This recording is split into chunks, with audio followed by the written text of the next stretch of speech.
The day dawned with a promise, a whisper of something magical in the air as the sun kissed the horizon. I, Chloe Dawson, was about to become Chloe Weston, the wife of the man who had captured my heart. The wedding venue was a dream come to life, draped in soft silks and adorned with delicate blossoms. Friends and family bustled with excitement, their faces alight with joy. But as I glanced around, my eyes were drawn to a face that seemed out of place in this panorama of happiness. Eleanor Weston, Jack's mother, stood at a distance, her smile a frozen mask, her eyes devoid of warmth. She was elegantly dressed, a picture of grace and sophistication, but something about her sent a chill down my spine. "Chloe, darling, you look radiant," my mother exclaimed, pulling me into a hug. "Thank you, Mom." "I just wish I could shake off this strange feeling," I replied, glancing once again at Eleanor. "Oh dear, it's just pre-wedding jitters. Everything will be perfect," she reassured me. The ceremony was enchanting. As I walked down the aisle, my heart pounding in anticipation, I locked eyes with Jack. His face was aglow, love and pride, radiating from his every pore. We exchanged vows, our voices trembling with emotion, our hands entwined as if they had always belonged together. Afterward, we danced and laughed, the night alive with music and merriment. Yet, even in those joyous moments, I couldn't shake the feeling that Eleanor's eyes were on me, watching, evaluating. "Chloe, my dear, welcome to the family," she said, approaching me with a smile that never quite reached her eyes. "Thank you, Mrs. Weston," I reply, trying to mirror her warmth but feeling a distinct chill in the air. "Please, call me Eleanor," she insisted, her voice dripping with a sweetness that somehow felt artificial. As the night wore on, I pushed aside my concerns, losing myself in the celebration. Jack and I were beginning a new chapter, a life filled with promise and love. The shadows cast by Eleanor's presence were but a fleeting cloud in an otherwise clear sky. But as we drove away, heading to our honeymoon destination, I couldn't help but glance back at the Weston family home, an imposing structure that loomed in the distance. It was to be our new dwelling, a place that should have symbolized warmth and family. Yet, as I looked at it, a nagging doubt tugged at my heart. Something about Eleanor's smile, her eyes, the way she had looked at me. It all hinted at a hidden storm, a brewing tempest that I couldn't quite comprehend. I shook off the thought, nestling into Jack's arms. Whatever lay ahead, we would face it together. Our love was strong, unbreakable. Little did I know how that strength would be tested, how the dream wedding would soon give way to a nightmare that would challenge everything I held dear. But for now, I allowed myself to bask in the afterglow of our perfect day, blissfully unaware of the dark undercurrents that lurked beneath the surface of our newly joined family. The Weston family home was a grand edifice of the old world, standing tall and regal among sprawling gardens, where flowers bloomed with a forlorn beauty. As Jack and I stepped over the threshold, returning from our honeymoon, a sense of trepidation settled within me. Eleanor's welcome was a theatrical display of affection. Her words were dipped in honey, her embrace suffused with a motherly warmth that seemed forced. She guided me around the house, showing off antiques and family heirlooms, but I couldn't shake the feeling that her eyes were appraising me, evaluating my worth. Life with the Westons was a stark contrast to the fairy tale I'd envisioned. Eleanor's demeanor soon changed, her sweetness giving way to a cold, demanding disposition. She assigned me endless chores, treating me more like a servant than a daughter. In-law, "Chloe, dear, be sure to polish the silver. We can't have guests thinking we're neglectful," she would command, her voice dripping with condescension. "Yes, Eleanor," I'd respond, biting back my frustration, bending over backward to meet her never-ending demands. The house itself seemed to conspire against me. Its creaking floors and shadowed hallways whispered secrets I couldn't quite grasp. Jack, engrossed in his work, was oblivious to the growing tension, his love for his mother blinding him to her true nature. "Maybe she just needs time to adjust, Chloe," he'd say when I confided in him. "Give her a chance." Eleanor's abuse grew day by day, her words laced with venom. Meals became a battleground, her critiques of my cooking a thinly veiled attack on my worth. "This roast is overdone, Chloe," she'd sneer, pushing the food around her plate. "Did no one teach you to cook?" But what concerned me most were the dishes she prepared, the ones she insisted I eat.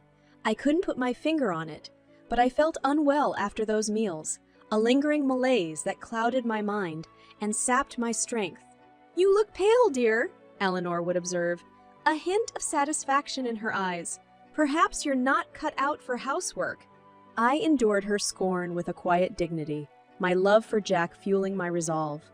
But deep down, a seed of doubt was growing, a nagging suspicion that Eleanor's hostility was more than mere dislike. Her actions were calculated, her words chosen to wound. As the weeks wore on, the house became a prison. Eleanor, its stern jailer. Jack's assurances felt hollow, his blindness to his mother's cruelty a growing rift between us. I found myself trapped in a twisted game, a pawn in Eleanor's relentless pursuit of control. I knew I had to find strength to stand up to the relentless barrage of her scorn. But how does one fight an enemy hidden behind a facade of family, an adversary who strikes from the shadows? The answers were elusive, and as the days turned into weeks, I felt myself sinking, drowning in a sea of resentment and fear. Little did I know that the storm was yet to come, that Eleanor's contempt would soon give way to a plot so sinister, so dark, that it would shake the very foundations of our family. For now, I continued to dance to her tune, a reluctant performer in a play where the script was written in deceit and malice. But the time was coming when I would take the stage, a protagonist in a drama that would test my very soul. Autumn settled over the Weston estate, a chill wind rustling the trees, stripping them of their vibrant colors. The house seemed to grow colder, the shadows lengthening, Eleanor's true nature surfacing like a serpent from the depths. Her abuse escalated, a relentless barrage of demands and insults. The housework grew, an endless tide of chores and tasks that left me drained and hollow. Yet, it was the meals that haunted me, Eleanor's culinary creations, served with a smile that never quite reached her eyes. "I hope you enjoy this, Chloe," she'd say, her voice tinged with a sweetness that rang hollow. "I made it just for you." I couldn't escape the feeling that something was amiss, a nagging doubt that gnawed at me as I swallowed each bite. The sickness grew, a subtle malaise that lingered long after the plates were cleared. Jack remained oblivious, his love for his mother clouding his judgment, his assurances growing thin and insincere. "She's just set in her ways, Chloe," he'd plead. "Give her time." Time was a luxury I no longer had. The walls were closing in, Eleanor's watchful eyes tracking my every move, her presence a suffocating fog that settled over the house. The fateful dinner came on a cold November evening, the wind howling outside, the house creaking and groaning as if in protest. Eleanor outdid herself, a lavish feast laid out on the dining table, her eyes gleaming with a satisfaction that sent a chill down my spine. "Chloe, dear, you must try this dish," she insisted, her voice dripping with false warmth. "I spent all afternoon preparing it just for you." My father-in-law, Henry, an affable man caught in the crossfire Eleanor's rage, looked up, his eyes twinkling with mischief. "Why don't I try it, Chloe?" he offered, his voice filled with genuine warmth. "It looks delicious." Eleanor's eyes flickered, a momentary lapse that I caught, a hint of something hidden behind her facade. I acquiesced, a smile masking my growing suspicion. "Of course, father," I said, passing my plate. "Enjoy." The room fell into a companionable silence, the clinking of utensils the only sound as we ate. Eleanor's eyes were on me, watching, waiting. But the expected sickness never came, a realization that dawned slowly, a puzzle piece falling into place. The night wore on, the conversation light and trivial. Eleanor's mood growing dark, her eyes narrow slits as she watched me. And then, without warning, the storm broke. Henry's fork clattered to the plate, his face pale, his body collapsing in his chair. Chaos erupted, Jack's cries filling the air. Eleanor's face a mask of shock. "What's happening?" Jack screamed, his voice filled with panic. Eleanor's eyes were on me, a dawning realization in their depths. Her perfect plan had gone awry, her poison, meant for me, finding a different mark. The night descended into madness, a whirlwind of fear and confusion. The ambulance was called, Henry's life hanging in the balance, Eleanor's mask slipping, revealing the monster beneath. As the paramedics worked, her facade crumbled, her sobs filling the air, her words a confession, a terrible truth that shattered the illusion of family. "I didn't mean to poison him," she wailed, her eyes wild with fear. "It was meant for you, Chloe. I wanted you gone." The words hung in the air, a dark cloud that settled over us all. The house, once a symbol of family and warmth, had become a poisoned well. Eleanor's hatred, a toxin that had seeped into the very fabric of our lives. The night wore on, the dawn breaking, a new day dawning. But the innocence was gone, the dream shattered. Eleanor's poison had done its work, not in my body, but in our family, a wound that would fester and grow, a darkness that would consume us all. The game had changed, the stakes raised. Eleanor had shown her hand, and the battle lines were drawn. The fight for my life had truly begun, a struggle that would test my very soul, a conflict that would reveal the true nature of the woman I'd once called mother. Winter's grip tightened over the Weston estate, the house a fortress against the biting cold, its walls echoing with the silence of broken trust. Eleanor's revelation hung in the air, a dark cloud that cast a shadow over us all. Henry's recovery was slow and painful, his body a testament to the damage done by Eleanor's poison.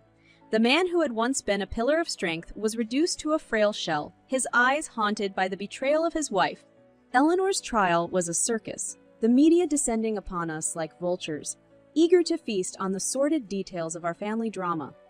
The courtroom was a theater, Eleanor's lies and deceit laid bare, her actions dissected and analyzed by strangers. Jack's faith in his mother was shattered, his eyes hollow and lifeless as he watched her lies unravel. The woman who had once been his idol was revealed as a monster, her love for him twisted and perverse. "Judge! Guilty!" the judge pronounced, his voice cold and unfeeling. Eleanor's sentence was a mere year in prison, a punishment that seemed woefully inadequate for the destruction she had wrought. The house was no longer a home, its walls stained with the memories of Eleanor's treachery. Jack and I drifted apart, the love that had once united us now a fragile thread, stretched thin and frayed. "Jack, Chloe, we can get through this," he'd whisper, his voice pleading, his eyes filled with desperation. But the damage was done, the trust broken, the innocence lost. Eleanor's poison had seeped into the very foundations of our marriage, a toxin that had eaten away at the love and trust that had once united us. Days turned into weeks, the house a prison, the silence a suffocating blanket that settled over us. Jack threw himself into his work, his absence a welcome respite from the tension that hung between us. I found solace in the garden, the frozen earth a blank canvas, waiting for the warmth of spring. I dug and planted, my hands stained with dirt, my mind lost in the rhythm of the work. The garden became my sanctuary, a place where I could escape the nightmare of our lives, a haven where I could find peace and strength. The earth was a grounding force, a reminder of the cycles of life and death, a symbol of the resilience of nature. As the days lengthened and the first signs of spring emerged, I found myself changing, growing stronger, more determined. Eleanor's poison had failed to destroy me, her hatred fueling a fire within me, a strength I had never known. The house was still a prison, its walls a constant reminder of the betrayal and pain. But I was no longer a victim, no longer a pawn in Eleanor's twisted game. The battle was over, the war won. Eleanor's reign of terror had come to an end, her poison neutralized, her power broken. I stood in the garden, the sun warming my face, the earth yielding to the promise of spring. The house loomed behind me, a dark shadow, a symbol of a past that could never be undone. But I was no longer bound by its walls, no longer trapped in its shadows.